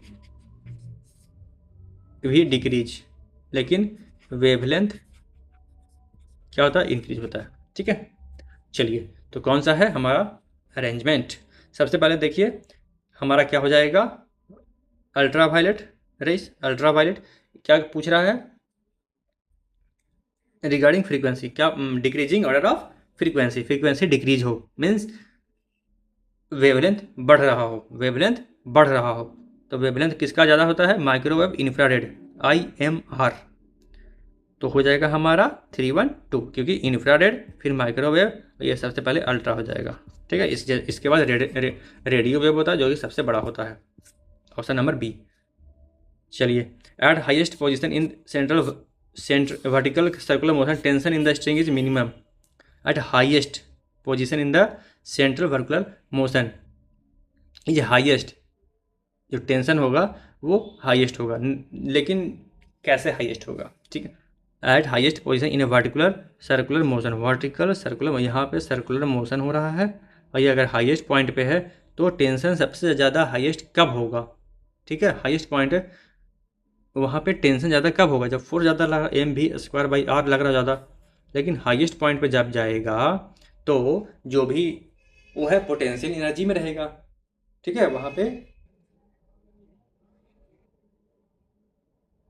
जो टेंशन है वो कम रहेगा। ठीक है, वहाँ पे टेंशन मिनिमम रहेगा, हाईएस्ट पॉइंट पे मिनिमम रहेगा। क्यों? वहाँ पे जो हमारा T + mg = mv²/r होता है सेंट्रीफ्यूगल फोर्स, तो हमारा जो टेंशन हो जाएगा वो mv²/r - mg हो जाएगा। तो वहाँ पे क्या हो जाएगा? मिनिमम हो जाएगा। Okay, eight highest point the tension = centrifugal force by minus weight of the body, this is minimum value for the tension. ये एक्सप्लेनेशन भी सही, ये क्या बोलते हैं, this is the minimum value for tension through out the motion.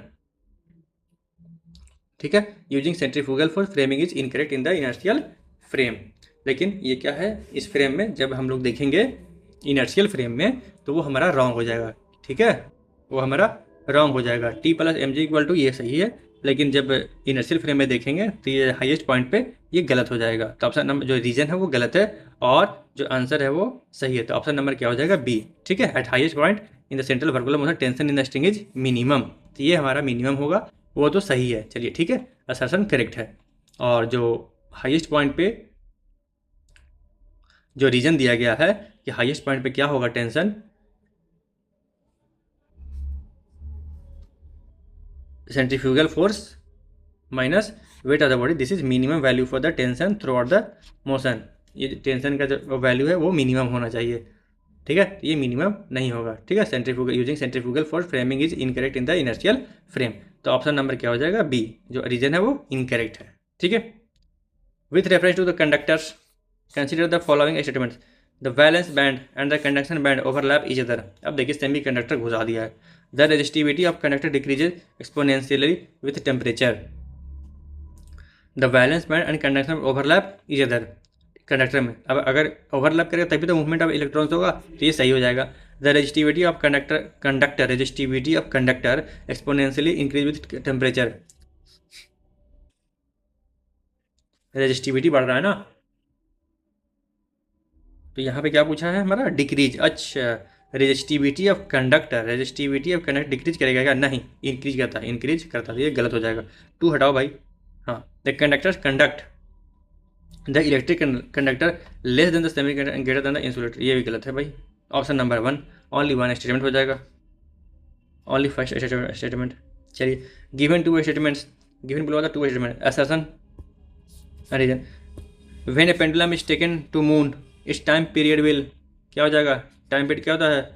√L/g, ठीक है, time period क्या होता है? √L/g।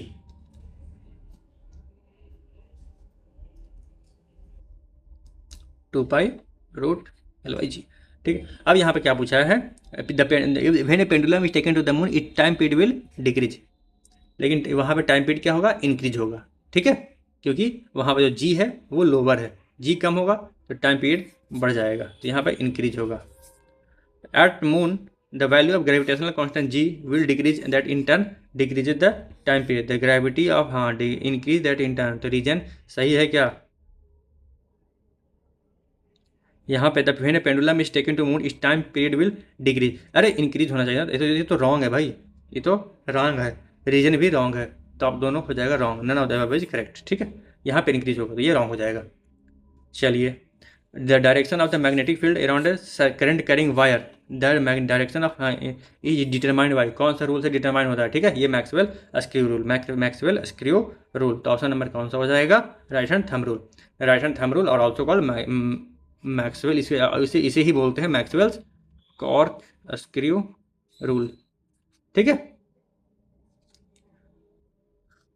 Which of the following laws support the fact that it is difficult to fix a nail on a freely suspended wooden, भाई ये तो क्या बोलते हैं, लॉ ऑफ इनर्शिया, कौन सा इसे, हाँ, difficult to fix a nail on a freely suspended, हाँ, फ्रीली सस्पेंडेड उस पर मूवमेंट, जो फ्रीली सस्पेंड उस पर हम लोग कील नहीं ठोक सकते हैं, क्यों? क्योंकि इसका जो आंसर है वो क्या हो जाएगा? Newton first law of motion. When a hammer a nail frame moves back due to inertia tending to stay at rest, making it difficult to drive the nail into the suspended frame, तो यहाँ पे क्या हो जाएगा? Newton's law of inertia, क्योंकि वो inertia में रहना चाहेगा, रेस्ट में रहना चाहेगा, ठीक है। Law of inertia explain this. अगर आप लोग एक नेल हैमर से नेल कील में, उसमें लकड़ी के जो ब्लॉक उसमें ठोकेंगे तो वो द फ्रेम है वो क्या हो जाएगा? Moves back due to the inertia, ठीक है, tending to stay at the rest. उसके बाद there are two vibrating particle said to be in the same phase if, कब दोनों को सेम फेज में बोलते हैं? जब दोनों का जो डिफरेंस है वो, द टू पार्टिकल्स है जो सेम फेज में है, उनका जो फेज डिफरेंस है वो कितना होता है? 0, 2π, 4π, ठीक है, इवन मल्टीपल ऑफ पाई या 0, ठीक है। तो ऑप्शन जो बी है और सी है, कहाँ गया भाई? बी और सी, आउट ऑफ फेज मोशन, तो ओनली जो करेक्ट आंसर हो जाएगा क्या हो जाएगा? इज इवन, ये इवन वाला सही हो जाएगा, ठीक है। मल्टीपल ऑफ λ/2, ये तो गया भाई, कहाँ से ये सब तो अलग ही बातें कर रहा है। Galvanometer can be converted into voltmeter by galvanometer is converted into the voltmeter में कन्वर्ट करना है ना, वोल्टमीटर में कन्वर्ट करने क्या हो जाएगा? हाई रेजिस्टेंस वाला जो रजिस्टर है उसे सीरीज में जोड़ना पड़ेगा, सीरीज में जोड़ेंगे तो क्या हो जाएगा? जो करंट का जो फ्लो है उसे लिमिट कर देगा, ठीक है, वाइल, और उसके बाद उसके क्रॉस वोल्टेज मेजर कर जाएगा, पोटेंशियल डिफरेंस मेजर कर पाएगा गैल्वेनोमीटर, ठीक है, वो वोल्ट मीटर में बदल के। तो option number high resistance wider in series. चलिए, और stars twinkle because refractive index, distance, intensity, refractive index होना चाहिए भाई, option number C, refractive index होता है difficult layers of the at changes continuously. चलिए, स्टार ट्विंकल हो गया। अब 92, the significance of Hubble constant का सिग्निफिकेंस क्या है? हबल कांस्टेंट क्या है? मेजर करता है क्या? Expansion of the universe, it give the recession velocity per unit distance, of the Galaxy, ठीक है, कि कैसे एक्सपेंशन कर रहा है यूनिवर्स। इट कैन, इसे और किस लिए यूज कर सकते हैं? Estimate the age of the universe, ठीक है, रफली जो हो रहा है इन्वर्स, इसे मेजर करते हैं। It measure the rate of expansion of the universe, option number D. अब 93 देखते हैं। चलिए, complexes of which of the following metal can be used in the treatment of rheumatoid arthritis कौन सा मेटल आर्थराइटिस में काम आता है? ऑप्शन नंबर बी कौन है? गोल्ड। ठीक है, so gold are use in the treatment of rheumatic arthritis. ठीक है, चलिए अब क्या है? Which the following strongest oxidizing agent. Strongest oxidizing agent कौन है? F2 है। क्यों है भाई? सबसे सभी एलिमेंट में ज़्यादा ऑक्सीडाइजिंग एजेंट है, because it has highest electronegativity. Highest electro negativity. Okay, तो क्या हो जाएगा? सबसे ज़्यादा किसके पास है? F2, फिर Cl2, फिर Br2, फिर I2। Option number C. The rate of diffusion of methane at a given temperature is twice of unknown gas. The rate of diffusion of methane at a given temperature is twice the unknown gas. The molar mass of the unknown gas is। ठीक है, ये हम लोग किससे निकलेगा? ये जो answer इसका है वो है क्या? Option number C 64। उसका मोलर मास क्या होगा? मोलर मास 64 हो जाएगा। ठीक है, ग्राहम लॉ से जो रूल होता है वो जो फार्मूला जिस पे निकलेगा R1/R2 बाई M2/M1 हो जाएगा। ठीक है, अब मीथेन गैस का क्या हो जाएगा? मीथेन क्या होता है? CH4 होता है ना, तो ये हमारा हो जाएगा 16। ठीक है, और रेट ऑफ मीथेन जो हो जाएगा वो 2 into the rate of unknown हो जाएगा। 2 into the rate of unknown. ठीक है, रेट ऑफ मीथेन CH4 लिख देता हूँ, 2 इंटू अननोन हो जाएगा। सो 2 इंटू जो M का जो अननोन का जो मास है वो, ठीक है, बाई 16। ठीक है, उसके बाद 2 इक्वल टू, हाँ ये इक्वल टू हो जाएगा ना। उसके बाद जो अगर स्क्वायर करेंगे उसके बाद क्या हो जाएगा? 4 equal to mass of unknown by 16। ठीक है, M अननोन फिर क्या हो जाएगा? 64। समझे? रेट जो है वो डबल रेट दिया हुआ है हमारा। रेट क्या है? The diffusion rate of methane at a given temperature is twice. Methane का जो है वो ट्वाइस है। ठीक है, तो हम लोग एक इसे ट्वाइस मान लेंगे, इसे 1 मान लेंगे। एक हमारा इसे 16 दिया हुआ है, दोनों का स्क्वायर करेंगे। ये है अननोन का, M अननोन का। अगर ये 16 दिया हुआ है तो दोनों का स्क्वायर करेंगे। 4 इधर x मान लो, इधर 64। 16 चौको 64। ठीक है, ये 16। Question number 90, boron cannot form which of the following anion. कौन सा एनायन फॉर्म नहीं कर सकता है? ठीक है, बोरॉन कितने मैक्सिमम बॉन्ड फॉर्म कर सकता है? 4 बॉन्ड्स। अगर इससे ज़्यादा होगा तो वो नहीं फॉर्म करेगा। ठीक है, 2p ऑर्बिटल से। तो इसका ऑप्शन क्या हो जाएगा? BF6 3-। ठीक है, would require boron to form the 6 bond hexa coordinate which is impossible for the boron.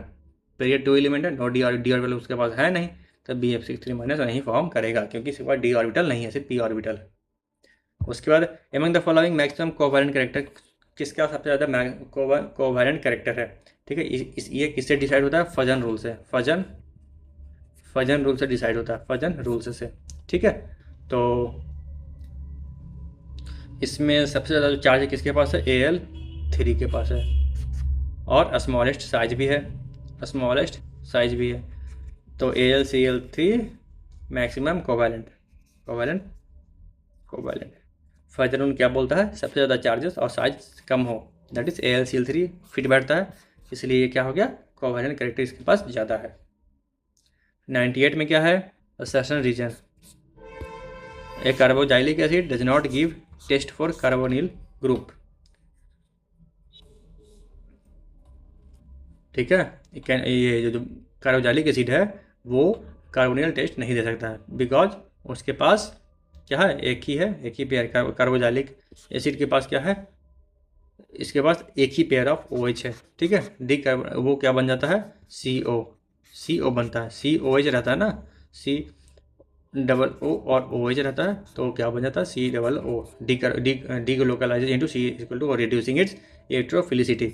Electrophile means electro का जो अटैक करने की क्षमता है वो कम जाता है। ठीक है, तो न्यूक्लियोफिलिक अटैक इस पर नहीं होता है और ये नहीं दे पाता है test. Okay, the carbonyl acid of carboxylic acid is electron deficient and hence it is less susceptible to nucleophilic attack. तो ये रीजन भी क्या हो जाएगा? सही हो जाएगा। तो both are correct. 95 the following sweetest. कौन सा स्वीटेस्ट शुगर है भाई? सबसे ज़्यादा स्वीटेस्ट शुगर कौन है इसमें से? फ्रुक्टोज। उसके बाद क्या देख लें, हाँ मेटल और name of the refining process, निकल, कॉबर्ट, कॉपर, जिर्कोनियम और जर्मेनियम। तो निकल क्या होता है मॉन्ड प्रोसेस में, निकल मॉन्ड, ये होगा निकल मॉन्ड प्रोसेस, मीन्स ए का थर्ड, तो ऑप्शन नंबर डी इसका सही हो जाएगा। तो ये हम लोगों ने टोटल 100 क्वेश्चन देख लिए, आप लोग इससे मैच कर सकते हैं 100 क्वेश्चन, ठीक है। मुझे तो बहुत टफ लगा भाई, इसमें कम से कम 15 to 20 क्वेश्चन ऐसे हैं जो कि भाई हिलेगा नहीं, लेंथी स्टेटमेंट है, कंसेप्ट बहुत अलग है। ओके, तो कट ऑफ इसका कम ही जाएगा, ज़्यादा कट ऑफ जाने की उम्मीद नहीं है। ओके, लेकिन फिर भी आप लोग जो भी कल मैथ पेपर है, मैथ पेपर बहुत ही केयरफुली अटेम्प्ट करें, मैथ का ही डिसाइडिंग फैक्टर होगा। जीके तो लगभग सबने जो तो भी, तो कुछ लोगों ने तुक्का मारा हो, कुछ ने गलती किया होगा, तो उतना कट ऑफ तो नहीं जाएगा, क्योंकि कट ऑफ बहुत मतलब जो जीके है बहुत हार्ड पूछा है। तो जो मैथ और रीजनिंग पूछ रहा है ना, वो मॉडरेट तो ईजी पूछ रहा है, तो आप लोग को मैथ प्लस रीजनिंग में अच्छा स्कोर करना पड़ेगा, ठीक है। तो जो लोग जो भी लोग मिलाना चाहते हैं इससे मिला लें, ठीक है। और जैसे कल मैथ का आएगा तो मैथ का भी सॉल्यूशन दे दूंगा, ठीक है। मैथ का जो भी पीडीएफ आएगा, पीडीएफ मैं शेयर कर दूंगा टेलीग्राम चैनल पर। टेलीग्राम चैनल है एसएससी वीर्स। ओके, अब देखिए पैटर्न कैसे चेंज किया। आप लोग सोच रहे होंगे कि 14 वाले पेपर में बहुत इजी पूछा, लेकिन उसमें करंट अफेयर कम किया है, इसमें करंट अफेयर ज़्यादा कर दिया, ठीक है। तो जो लोग करंट अफेयर तैयार किए हुए होंगे उन्हें ईजी लगा होगा, प्लस साइंस टफर साइड में पहुंच गया। इसमें हिस्ट्री ईजी पूछा और उसमें हिस्ट्री टफ था, देखे तो उसमें हिस्ट्री लेंदी था, इसमें साइंस लेंदी कर दिया है। ओके, तो बस पैटर्न बदला क्या, सब्जेक्ट वाइज टफ और जो इजी है वो बदल दिया है। उसमें हिस्ट्री टफ गया, यहाँ साइंस टफ कर दिया। उसमें करंट अफेयर नहीं पूछा, इसमें करंट अफेयर पूछ दिया, और उसमें क्या पूछा था, बिहार स्पेशल पूछा था। तो ये डिफरेंसेस है, ठीक है। बाकी नॉर्मलाइजेशन करेगा तो बाकी चीज़ें बैलेंस हो जाएगा। ओके, तो चलिए आप लोग मैच कर लीजिए, अगर आप लोग का जैसा भी नंबर आ रहा हो, मे भी आप लोग आज अगर लगे तो आप लोग कमेंट कर दीजिएगा, ठीक है। चलिए ठीक है, आप लोग टेक केयर करिए, आराम करिए, रेस्ट करिए, चिल करिए, और कल अच्छे से एग्ज़ाम दे दीजिएगा, ठीक है।